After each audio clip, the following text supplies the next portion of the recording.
हमने शिक्षा मित्र की बहाली कर दी, बच्चों को खाने के लिए दे दिया, आपने भ्रष्ट कर दिया सब कुछ को। सारे मास्टर, सारे शिक्षक चावल बेचते हैं, गेहूं बेचते हैं। नीतीश कुमार क्या करेंगे? नीतीश कुमार सब पैसे के हैं, सब भूखे हैं। चाहे लालू यादव हो, चाहे तेजस्वी यादव हो, चाहे नीतीश कुमार हो, चाहे जो भी ये बीजेपी के जो वक्ता प्रवक्ता नेता है अभी वो हो, सारे यही है भ्रष्ट नेते और यही है भ्रष्ट संस्कार हमारे। तेजस्वी यादव की शिकायत करूं, यहाँ पे वो उसके लोग होंगे, वो भड़केंगे। अगर मैं बीजेपी की शिकायत करूं तो ये भाई भड़केंगे कि भाई हमने तो ये किया है, बीजेपी ने वो किया है, बीजेपी ने वो किया है। कल के डेट में नीतीश कुमार को खरीद के इधर ले आया, कल के डेट में खरीद के वो लेके चला गया। अब किसकी बात करूं, किसको मुख्यमंत्री बनाऊं, क्या करूं?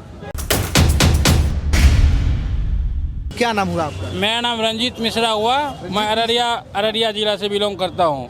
मैं नागपुर में 15 साल से रहता हूँ, नागपुर जॉब करता हूँ मैं। मुझे ये चीज़ शर्म लगता है वहाँ बोलने में कि मैं बिहार का हूँ, क्योंकि बिहार की स्थिति जो है, एक तो मैं इससे पहले उत्तराखंड में रुद्रपुर पंतनगर में काम कर रहा था।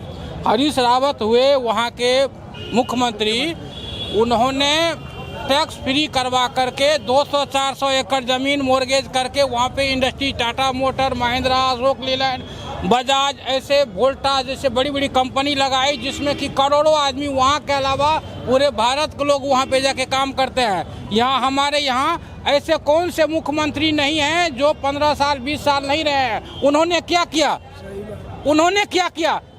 हमने शिक्षा मित्र की बहाली कर दी, बच्चों को खाने के लिए दे दिया, आपने भ्रष्ट कर दिया सब कुछ को। सारे मास्टर, सारे शिक्षक चावल बेचते हैं, गेहूं बेचते हैं, किसी को खाने देते हैं? सब पैसे वाले हैं। उसमें क्या कोई विद्यार्थी पढ़ता है क्या?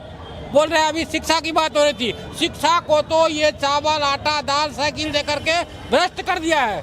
अब वो भी एक शिक्षा के नाम पे बिहार सबसे आगे था, वो भी 0/0 हो गया है। अभी हम तेजस्वी यादव जी ठीक है, बहुत कुछ किए, इतनी नौकरी दे दिया, उससे क्या मतलब होता है? 75% ऐसे घर हैं जहाँ पे लोग पढ़े लिखे नहीं हैं, तो उसके लिए अगर आपने ये बहाली कर दिया, एक दो को आपके यहाँ, उसके यहाँ हो गया, मेरे यहाँ हो गया, बाकी लोगों के यहाँ क्या हुआ? कुछ हुआ? उसके लिए आप टैक्स फ्री कीजिए, बड़े बड़े इंडस्ट्रीज बिठाइए, उसमें हमारे लाखों भाई वहाँ पे काम करेंगे, सब संपन्न रहेंगे, हमको अदर स्टेट जाने की जरूरत नहीं होगी। ये चीज तो नीतीश कुमार को समझना पड़ेगा। नीतीश कुमार क्या करेंगे? नीतीश कुमार सब पैसे के हैं, सब भूखे हैं। चाहे लालू यादव हो, चाहे तेजस्वी यादव हो, चाहे नीतीश कुमार हो, चाहे जो भी ये बीजेपी के जो वक्ता प्रवक्ता नेता है अभी वो हो, सब ऐसे ही है। तो कौन बिहार को बदले? कुछ नहीं होगा, ऐसे ही चलता रहेगा, ऐसे ही चलता रहेगा, कुछ नहीं होगा। अगर मीडिया के मार्फत वहां तक आप जाते हो तो सबसे पहले यहाँ टैक्स फ्री करके बड़े बड़े प्लांट को यहाँ बिठाए, जिसमें हम लोग काम करेंगे, हम लोग मेहनत करेंगे, हमको बाहर जाने की आवश्यकता नहीं होगी और हम लोग खुशी से रहेंगे। भैया बहुत अच्छा बात की है कि बिहार को बदलना होगा तो बिहार के मजदूरों के ऊपर ध्यान देना पड़ेगा। हमने क्या किया? रोड बना दिया। अरे रोड क्या बना दिया? कबाड़ किया? कुछ भी नहीं किया। हमने शिक्षा मित्र की बहाली कर दी, उसमें मैट्रिक पास वैसे फौर्जरी सर्टिफिकेट बना करके 10-20 हज़ार रुपया मुखिया को देकर के नौकरी हो गया। कुछ भी नहीं जानता है। हम लोग कोई 80 साल तो नहीं हो गया है। कल के डेट में जो मिडिल स्कूल के पढ़ के निकले हैं, एक घंटे पे घंटी लगती थी कि ये अभी इस सब्जेक्ट के शिक्षक आएंगे, वो पढ़ाएंगे, 1 घंटे के बाद वो शिक्षक आएंगे। अभी चले जाइए, सब चावल कितना आया, गेहूं कितना आया, ये कितना वितरण हुआ, वो कितना वितरण हुआ, सारे यही है भ्रष्ट नेते और यही है भ्रष्ट संस्कार हमारे। ठीक है, कुछ भी नहीं होने वाला है। जब हमारी बात ये मीडिया तक जाता हो तो वो सबसे पहले ये सब चीज़ पे सुधार करें। सबसे पहले टैक्स फ्री करवा करके बड़े बड़े इंडस्ट्रीज बिठाएं। आज मधेपुरा में वहाँ पे है रेलवे का फैक्ट्री बना है, हजारों वर्कर काम कर रहे हैं। ऐसे ही हर जगह अलग अलग बनाए अपना, उसमें हमारे जैसे बंधु अभी बैग लेकर के सारे जाएंगे ना ट्रेन में, एक के ऊपर एक सो के जाएंगे। ठीक है, वोट दो, पैसा दो, यही करो वो करो। हम लोग इसलिए हम राजनीतिक से बहुत दूर रहते हैं, राजनीति की बात हम करते ही नहीं है। पढ़े लिखे लोग बिहार की राजनीति की बात नहीं करेंगे तो अनपढ़ से बात हो नहीं तो क्या करेंगे? पढ़ लिख करके फायदा क्या है? क्या फायदा है, क्या बात करके फायदा है? अभी मैं अगर लालू यादव की शिकायत करूं, तेजस्वी यादव की शिकायत करूं, यहाँ पे वो उसके लोग होंगे, वो भड़केंगे। अगर मैं बीजेपी की शिकायत करूं तो ये भाई भड़केंगे कि भाई हमने तो ये किया है, बीजेपी ने वो किया है, बीजेपी ने वो किया है। कल के डेट में नीतीश कुमार को खरीद के इधर ले आया, कल के डेट में खरीद के वो लेके चला गया। अब किसकी बात करूं, किसको मुख्यमंत्री बनाऊं, क्या करूं, क्या करूं? उपाय क्या है? हम लोगों को कोई उपाय नहीं है भैया, बस ऐसे ही झोला उठाओ, कमा करके जाओ, रहेंगे और क्या करेंगे? नहीं तो भाई यही सब विकसित करने का जो है, अब मान के चलो कोई भी आपने वैकेंसी निकाल दी, बहुत सारे लोग को नौकरी हुआ, मैं मानता हूँ, लेकिन बहुत सारे में वो 10% ही जा रहा है, 90% पीछे जा रहा है, वो 90% पीछे जा रहा है। अच्छा एक चीज, बिहार में शराबबंदी सही है या गलत? क्या शराबबंदी? बहुत गलत है, 100% गलत है। कौन घर में शराब नहीं पीता है? तो समाज सुधर रहा है ना नीतीश कुछ नहीं, क्या सुधर रहा है? वो बोलते हैं समाज सुधारने के लिए बंद किया गया है। जैसे ये अलट पलट हो रहे हैं, वैसे समाज भी अलट पलट हो रहे हैं। ये इधर से उधर जाते हैं, वो नेपाल से हम लोग शराब लेके पीते हैं, सिल्लीगुड़ी से लाके शराब पीते हैं। क्या होता है, क्या होता है? पुलिस पकड़ता है, एक चिलम उसको भी देते हैं, भाई तुमको देंगे, गांजा देंगे, चलो।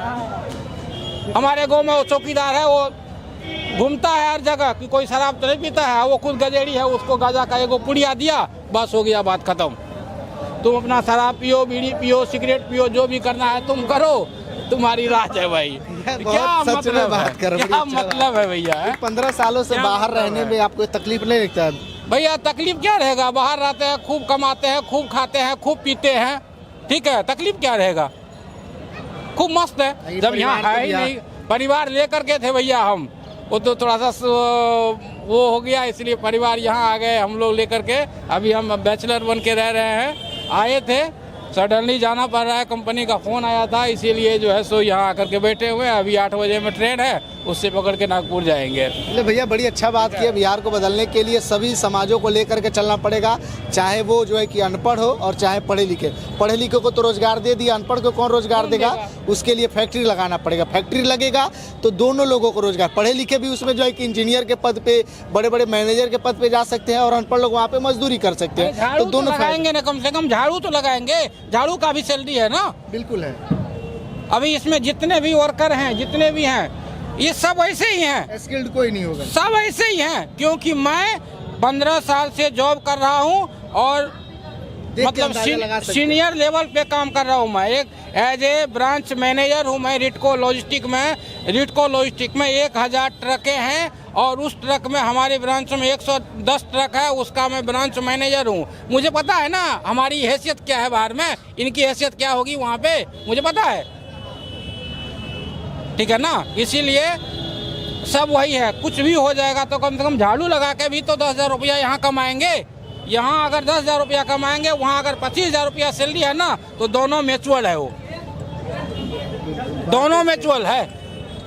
चलिए देखिए, बातें करेंगे तो बातें बहुत होंगी, बातें खत्म नहीं होगी। बाकी आप लोग क्या सोचते हैं, अपनी प्रतिक्रिया वीडियो को कमेंट बॉक्स में दीजिएगा, शेयर भी कीजिएगा। वाला आदमी हूँ, मुझे प्रेशर हो जाता है, इसलिए मैं राजनीतिक से बहुत, हाँ, मैं बहुत जल्दी गुस्सा आता है मुझे, इसीलिए। और क्या होता है ना, बिहार में पर्सनल, बिहार यूपी में ये जातिवादी ज़्यादा है, ठीक है। अगर उस बात पे जाओगे तो जातिवादी, अगर मान के चलो यहाँ पे अब लालू यादव जी के ही, अगर आरजेडी के ही यहाँ आदमी हो, मेरी वो नाराज़ हो जाएंगे, तो नाराज़ हो जाएंगे, उसका पॉपुलेशन ज़्यादा है, तो उससे बहस करूँ मैं, लेकिन मैं पीछे भी नहीं हटूंगा, मैं बहस कर लूँगा, लड़ाई मार कर लूँगा। इसीलिए मैं ये सब चीज़ से बहुत दूर रहता हूँ, लेकिन हूँ मैं उधर का ही आदमी।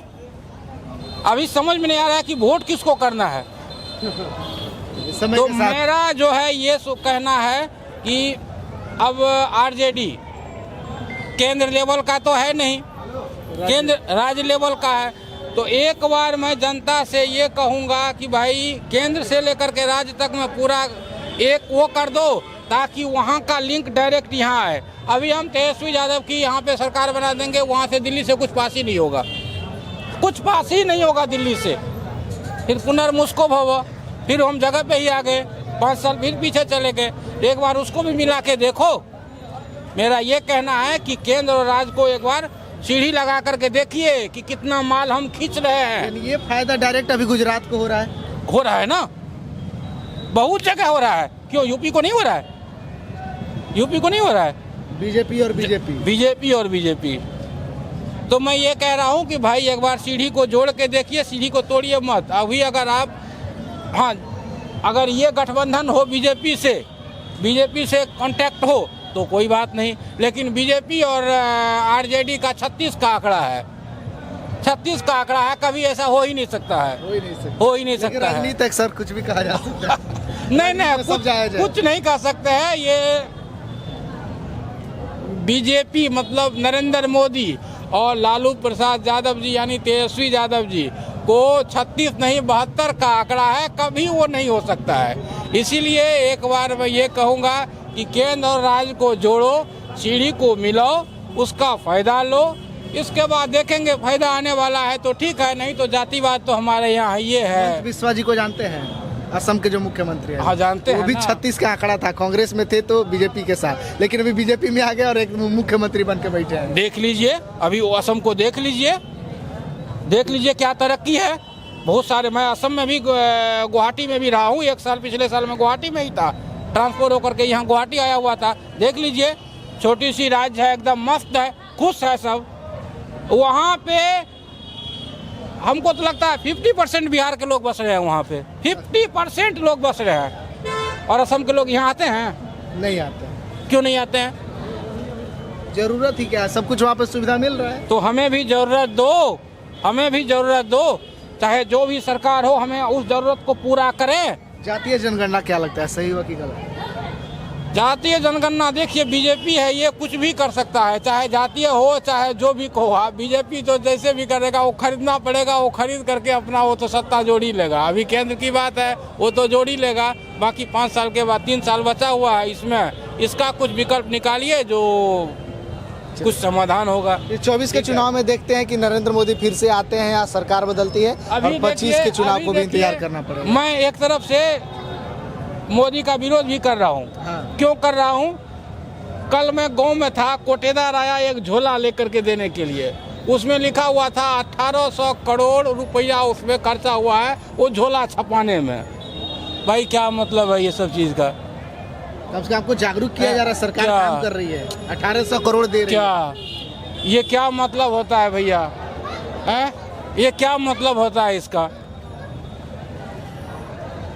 ये कोई मतलब नहीं, ये मतलब है उसमें झोला में 1800 करोड़ रुपया जो है उस झोला को छापने में खर्चा हुआ है। क्या करोगे भैया? चलिए देखिए, बातें होंगी तो बहुत कुछ है, बाकी आप लोग क्या सोचते हैं अपनी प्रतिक्रिया कमेंट बॉक्स में दीजिएगा।